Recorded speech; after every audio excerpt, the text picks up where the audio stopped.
baravuze Zambia aho basigaye bafatirwa amashengero za confirmer ini sortie médiatique bafungiye mu busho butandukanye haro n'ubusho usanga bari obligé chaque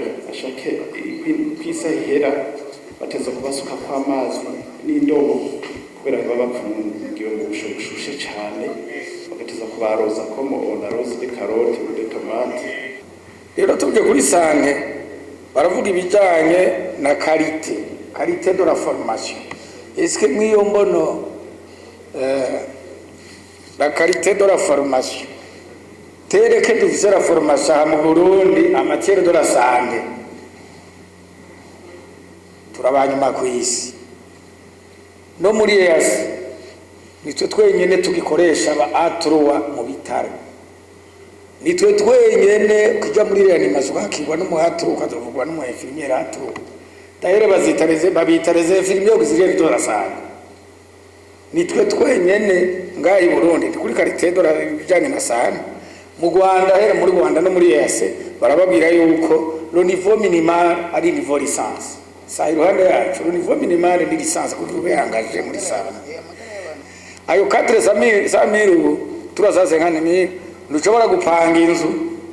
genda reka rero kubaho ukideplasa ugafungura hanyuma abana bakaja ku ishuri hanyuma n'ibindi bitankeneko nico gituma abantu bataye ubuzi ubu muri yasenye madazi yuko biravugwa ngira ngo mutosaba zokwiro bari kuri 30% cyangwa ibirenga muri sane nakamara amazi bitaro na personnel hari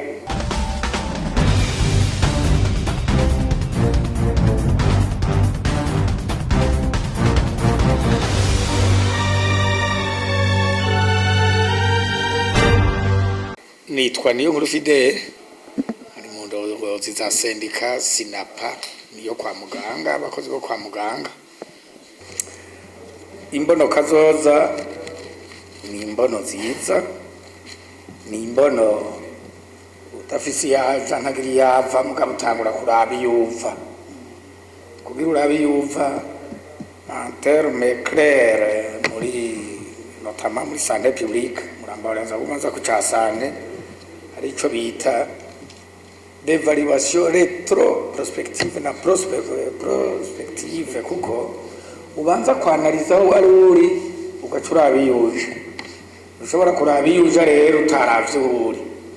c'est ce qu'on appelle communément l'analyse critique positive critique négative mugabo ugaca rero wevalua nivyo mu imbono baragize evaluation o twasanze notamment muri gouvernance umenga muri kijya gitabo c'imbono sinibuka neza ko ari 12% baratwibuza muri yo rikombe mugabo sira gouvernance kandi ari wowe wikota ukiha amanota 12 kwijana ucurabi yuri kuraja mu myaka isigaye 13 14 aho kwa kugira umuntu arabahereye ahari reka rero tugende muri ya mapirier on a eu l'occasion d'analyser à l'occasion d'une conférence de presse qui est organisée par le syndicat Sinapa sur iyi vision ico gihe twavuga ibijanye n'ikema ko ari pirier ijanye na santé twavuze santé gusa rero tuje kuri santé baravuga ibijanye na qualité de la formation. Est-ce que mwiyo mbono la qualité de la formation tere que dufise la formation mu Burundi en matière de la santé turabanyuma ku isi no muri EAC nitwe twenyene tugikoresha ba A3 mu bitaro nitwe twenyene kujya muri reanimation hakigwa n'umuhaturu ukazovugwa n'umuinfirmiere aturu dahere babitareze infirmiere kuzije bito rasanga nitwe twenyene ngayi Burundi kuri qualité de la bijanye na santé mu Rwanda here muri Rwanda no muri EAC barababwira yuko le niveau minimal ari niveau licence sa iruhande yacu le niveau minimal ni licence kuko uberangaje muri santé les médicaments amagara y'abantu kibikomeye murabizi les médicaments ubu nakamara amazi informez-vous centre de santé n'ibitaro nakamara amaza nta muti n'umuhari sivuze ngo nta n'umuhari hariyo ordonnance usanga barakwandikira ubu ugiye kuri la qualité des hôpitaux harabaye on a eu l'occasion d'analyser mwarumvise ngo les hôpitaux communaux ziza ari mesure politique heshi nta muganga n'umwari barahataye kandi bari bafite amateka ya pas d'hôpital sans médecin mais la triste réalité nuko biri hose les hôpitaux communaux. Hanyuma la qualité des infrastructures kirimwo mu mbono mwoja y'umutanga akamara amazi ibi byose byace bizanwa n'iki muri ibyo byose bya qualité bijana n'abakozi duteza imbere n'ibikorwa by'abakozi umukozi kugira akore rero hariho le salaire burunde baravuze ngo harmonisation des salaires ubu undi tukivuga ko ari salaire mbere muri sane tuvuga tuti ntituzi ko ari sous-estimation canke iki voici la solution n'abakozi bariko batubuze sukubu tutakazi kwatazuka kumari uwayemera gutwara imoto canke ikinga sivye ku kazi akagenda akadepoza uje kwivuza canke bicanga urengana kugira ngo umwe siri ko ararafunguye umushahara do 400 niturazasenganimira muri harmonisation des salaires muragenda musikuve zijya salaire ari sanse ko imyaka 10 nakwiza 400,000 niturazasenganimira ari sanse bakarorea nivyo none yana kwesha birimo biranditse ayo 400,000 ubu turazasenganimira ndushobora gupanga inzu genda reka rero kubaho kideplasa ugafungura hanyuma abana bakaja ku ishuri hanyuma n'ibindi kivyankeneko nico gituma abantu bataye ubuzi ubu muri yasenye madazi yuko biravugwa ngira ngo mutosaba zokwiro turuva ari plus de 30% canke birenga muri sane nakamara amazi bitaro na personnel hari usanga sante mwana bari ko abantu 16 wasanze babiri bugira imana muraja mu bitaro murabe iyo ni constant abatatu na bane rorare do travail hayisiga ingene isigayire hasigara umwe cyangwa ubundi bo bariko basaba madeni bagaca bagenda kugira biyisove Dubai dernièrement la COSIBU twarasohoye à l'occasion d'un message de félicitations du président de la République kubera tukiba gutwara Union africaine la COSIBU bazunasengane mwayibonye twarasohoye la semaine passée un message de félicitations au président de la République. Il en a été l'occasion kubera byahuriranye bariko baraboha abakozi bagiye za Zambia igihumbi n'amajana bafatwe no masengero twarasavye président de la République yuko ikijanye na les travailleurs migrants c'est une convention ingene les travailleurs migrants ba protéger bien sûr légalement iyo abi mugabo ari un travailleur migrant ba protéger twarasavye président de la République yuko yonyarutsa cyane muri Afrika abo bantu bariko baramene bagiye gukora uruzi hariho nabagiye régulièrement il y a beaucoup de maisons où bironke kiraka bafata les dossiers barungika abantu mugabo bagaca batadarubriete alors que bafite convention na leta bakora bazwi abantu bazitaka kujya barabohwa bakwa ama passeport les droits de l'homme zabo nakamara amazi iyo twafelicita son excellence monsieur le président de la République du Burundi abaye président de l'Union africaine twe twaramukeje gishira hamwe bivuye inyuma hamba tumusaba ko koreye opportunity ibonetse pour Burundi yogerageza ibishoboka byose kugira ngo abarundi bagore mu bihugu bitandukanye cyangwa bafungiweyo ko ni benshi twaravuze Zambia parce que fatika mashengero za confirmer ini sortie médiatique bafungiwe mu busho butandukanye haro n'ubusho usanga bari obligé chaque kwisa ihera bateza kubasuka kw'amazi n'indobo kubera baba bapfungiwe mu busho bushushe cyane bagateza kubaroza comme on arrose des carottes ou des tomates muri Zambia par exemple rero ugasanga tukuri bapfunzwe dans des conditions extrêmement inhumaines twarize plutôt no turabandanya kugira ngo turashima byukuri muri Zambia ingene l'ambassadeur wabo ari karagereza kw'ingendo atandukanye akavuga n'inzego z'icugi kugira ngo abarundi bafungiwe boroherezwe ariko kandi so gusa nko muri Tanzania atitre illustratif ku makuru dufise uno munsi hapfungiwe abarundi bashika votre grande surprise benshi babizi hapfungiwe mu busho butandukanye abarundi selon nos informations bashika 6,400 abazoshaka kubimenya batuzobaye inkuru tuteridoni turazifise aho so gusa hariho n'iza Kenya ho hagati y'u Burundi umupaka Kenya ihana na Tanzania ahantu bita Sirari hariho Sirari yegamiye Kenya hakaba na Sirari Serari yegamiye Tanzania, donc ni frontière igabura ivyo bihugu bibiri, c'est-à-dire à cheval entre les deux pays. Hapfungiwe abarundi bashika 304. Ivyo ni biharuro dufise uno musi, kandi murabo n'amafoto peut vous les montrer à titre illustratif turayafise. Hanyuma rero tukasaba yuko n'ico igihugu cacu ciza cyo mu Burundi buri wasikara ngo African Unity igihugu catewe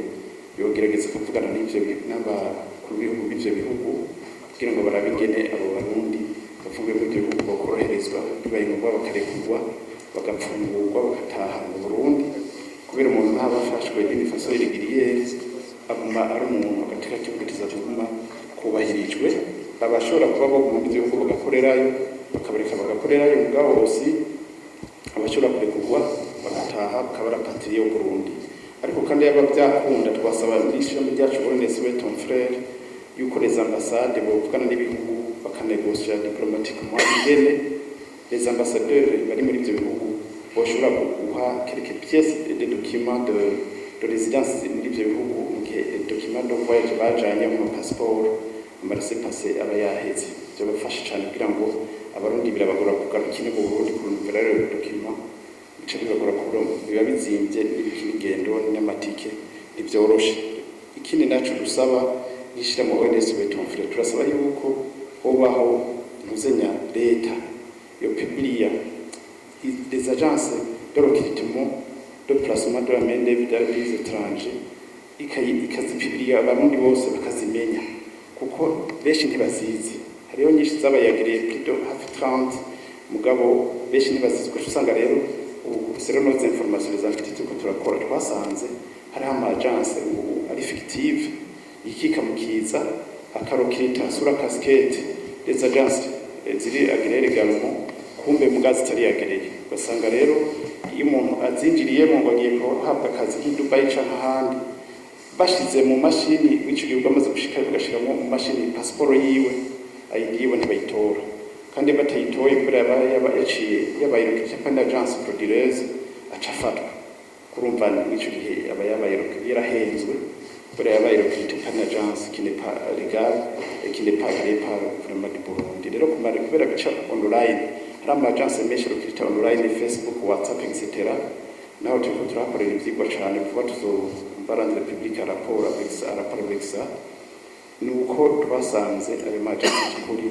leta ikwiye kuyashira à la portée de tout le monde, bakavuga bati uzo barokirite adacembiye agence yindi amenye ko azoba yibwe canke ahenzwe etc. Hano vuga byinshi reka mberageza ngaha la carte de service ko ntuze ko sibu muri sante y'abatego icyo nkundira yabe n'amadeba namenga ntakimwe abavuze nugira mwumve nko muri sante byo baganga reka ujera sigende ntangara abantu bose murabavuga ngo ndi muri Kenya ngo Kenya hari banasubira ngo racana c'est-à-dire que peut-être le traitement est nziza umuntu wese kugira ngo dukurikira ingwara zabaye nyinshi umenga aho umenga sinzi ko muri ibyo bintu ko ni abasiri problème umenga ni ubuzima normal kuja kwa muganga. Ega kuja kwa muganga ubu ibindi ugeze muri prévention, la médecine préventive ibindi byindi muri créatif. Kuja kwa muganga c'est ibintu bisanzwe umenga nyine baraza kuja no nukumva kugiye biba bimeze nabi. Ngira mazogira séance avec l'analyse des cas de service kuva kuri la care gushika kuri hospitalisation et la sortie. Nibaza ko yari thématique société civile bayamagare kuri izo ngo donc la care jusqu'à abantu bako baza mu normal kugwara no kugwaza. Hanyuma nuze we ton frère yavuze ibyarimwo mwumvise ko babaje baje muri Paris no guharangije byumvira murumva mu Zambia Tanzania ni bafunze abantu 5000 muri Zambia. C'est beaucoup kubera impapuro fuko leta ibijamo kuko impapuro umuntu wese ashaka kuziho papa ko nafunga impapuro kamwe niko jeneza n'amadogo ipafu nita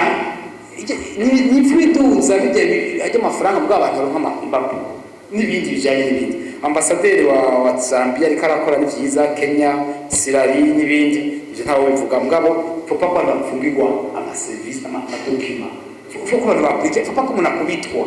iriga ari umuntu yoza ngo ni imfuvyi Donc ivyo bintu nibaza ko ari ukuguma mubivu mukagira inama mukagira inote do primote andake twumvise ibintu abafunzwe n'abana mukandikira abandi bantu bose zose bitiriye ntimubivuge gusa umuntu abikubwiye ku telefone guca ushafura oya andika ya manote do plaidoyer muvyandike ivyo bakora bakonseye bibona byinshi bavuga ati nawe mu ba responsabilité nibapfa un jour vous serez tenu responsable. Il faut écrire comme ça. D'une manière trop diplomatique, c'est tous une base de preuve. Apana kuvyumvira munashafura kwa igihe munashafura baye mu byengo kubise ngo bariko baramuvomera nk'amakaroti acaye kugasha. Izo mwere carotte le jardin mugabo vuga ko harabiko barakubitwa.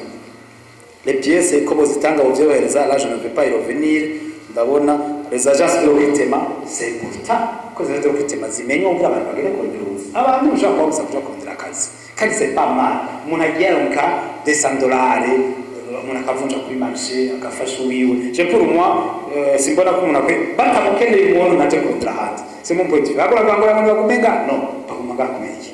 ega umuntu yigira akorere igihugu n'ibihugu igihambaye ari gukunda igihugu ukazana amafaranga ukemvestisa ukagura ibikenewe. Alors, il faut qu'effectivement les maisons de recrutement soient connues. Là, je ne vais pas encore une fois faire un commentaire. Je pense que c'est même l'obligation morale légale de l'autorité publique de le faire.